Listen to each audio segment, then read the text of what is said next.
this is working. Okay, cool. This is going to be my loose synopsis of the latest update. This is just essentially some random dude on the internet for all you care. It would be nice if my computer would load things, but it doesn't like it. There we go. So, a couple things worth noting right off the bat. We got new pouches, including but not limited to tourniquets, which have a ×4 limit. This is being really laggy because it doesn't like being recorded. I love it when anything doesn't work properly. Yeah, that's recording. Anyways. Additionally, we got 4 new handguns, if it'll let me load it. Come on. There we go. We got the M45A1, which is essentially just a 1911. You can mount a flashlight to it, or you can swap out one of 2 different 7-round mags, or put an 11-round mag inside. I personally like the black floor 1911 mag. I think it looks nice. This is something the community has wanted for a while. My only gripes with it are the lack of customization options. Like the one barrel, you only get the one slide, and you can't change the color. If this will load properly, because it's not right now. Here we go.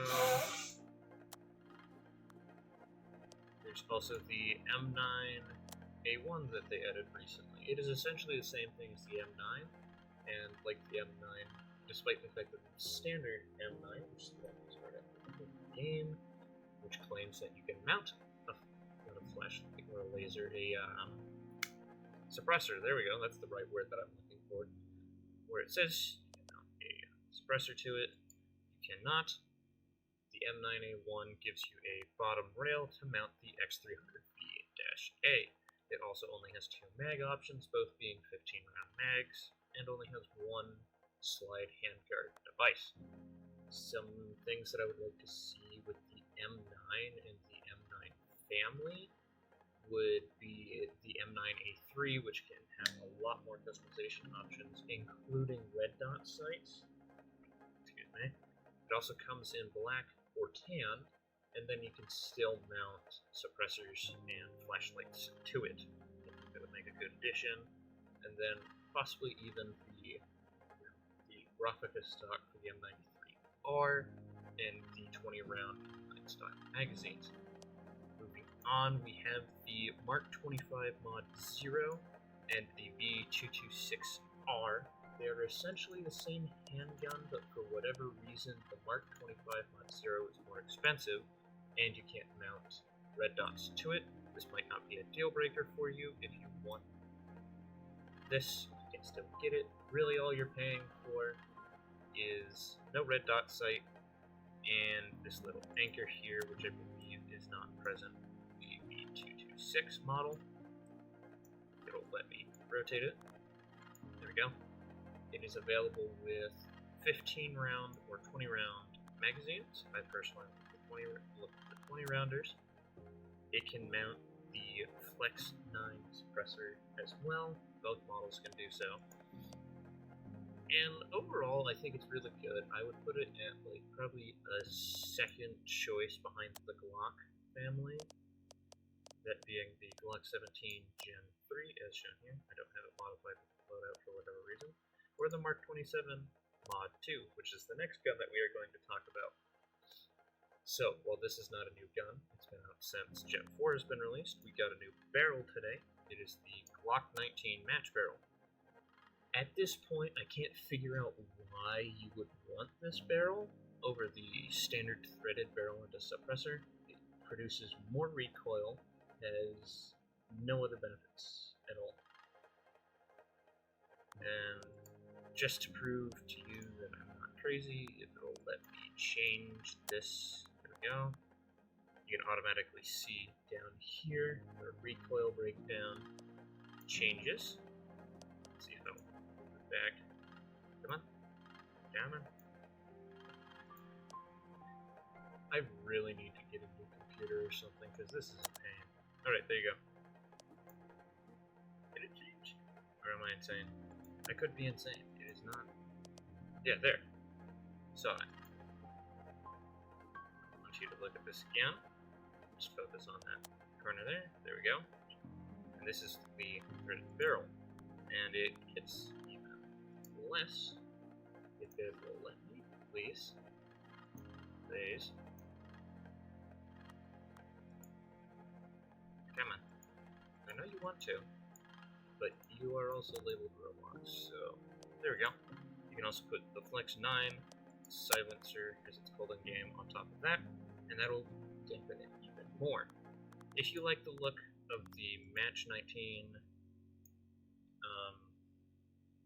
barrel, then I don't blame you, because I personally do myself. I think it looks really nice.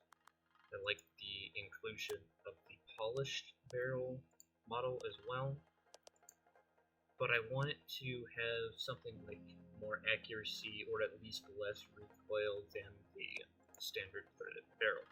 That's just my thoughts on it. Now I'm going to swap that back, so we can get into the other things that they added today, at least regarding your individual person. And you can't see it on this, but it'll allow me to talk about it. Right now there is currently a bug. This is the 19th of March, so this might change even as soon as tomorrow. That you currently, if it'll load, it will not let you put any type of laser aiming module or laser at all on either of the side rails. This seems common across all the different platforms, not exclusive to the M4. I logged on today to look at the update and made note of it immediately. They are working on fixing this bug right now. So, now that we're here, we're going to point out that we have 4 new items here. Now, if you'll give me the time to equip our new primary, this is the MP72. It is essentially the same thing as the MP7A1, but instead you get 3 full work rails instead of just the standard 2. That lets you put whatever grips you want, like the one stuff on the bottom, you can do that as well. I personally think this should have been an upgrade kit for the MP7A1, but you didn't really come here, for my opinion. So, we have a new new NT101 risers. This seems to be one of the taller ones in the game right now, which is good. We have the reversed model. Apparently the standard model points forward to cover up the quote-unquote bridging. Some of you will know what that's talking about. Some of you won't. That's fine. Either way, it is not actually that big a deal. Right now I'm trying to get this to load properly, but again, it is Roblox and it's my computer, and my computer decides that it likes to run like absolute dog water. There we go. We also got new LCAN variants that mount backup red dot sights. You can get it with either the Aimpoint T2 or, as it's called, the SU278A-PBS, or you can get it with a backup RMR. I don't know what that's called in game, and I have to sit here and wait for it to decide to load before I can show you anything, because it's stupid like that.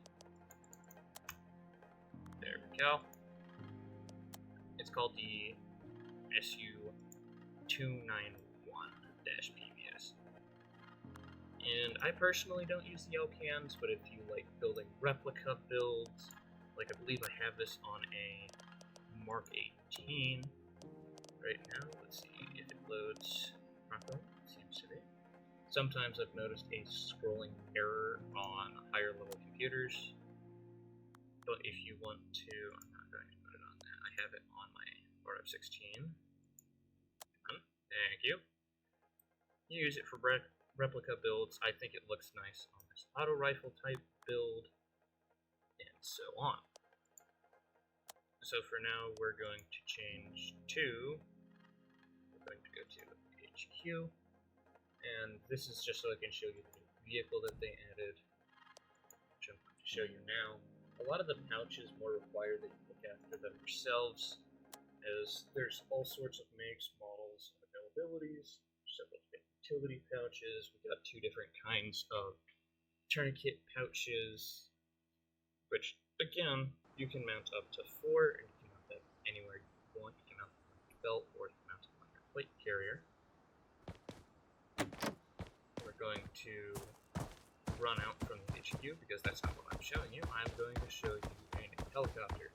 We got the Mi-8M HIT helicopter. You might know it very well. It is one that flies over Ronagret City and Ori as part of one of the reinforcement phases. Now, ours is a little different by a very slim margin. There's a lot of good customization you can put on it. There we go.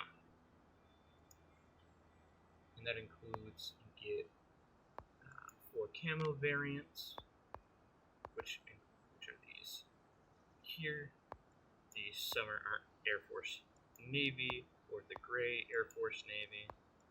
I would like this to close, but sometimes it won't, so you're going to have to be patient with me. I'm sorry.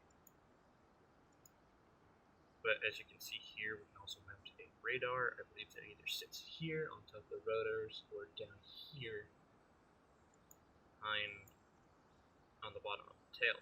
There's also a back door and a PKP machine gun you can mount in. And then there's a couple little extra tidbits like some side armor plating you can put here. That also sits here. And then the intake guards. And then of course mounting the PKP. You can also take this out for a set of stairs that I'm unsure what they do. Let's spawn this in, but it's being weird. Come on. You're just gonna have to be patient with me here. I'm so sorry. There's also a separate upgrade for fast roping on the Mi-8. It is, as far as I'm aware, the only helicopter that requires you to do so.